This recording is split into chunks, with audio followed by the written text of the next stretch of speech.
religion, but all of a sudden, the outside wicked force has come and this war has started.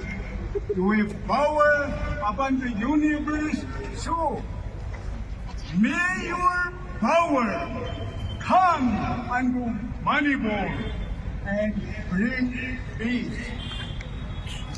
May your power touch the commander-in-chief of the civil war so that he will bow down before you, worship you, obey you, and will proclaim peace, harmony, understanding so that, oh Lord, we will all rejoice with the people of Manipur. Oh Jesus, we have been praying unto you for 3 months.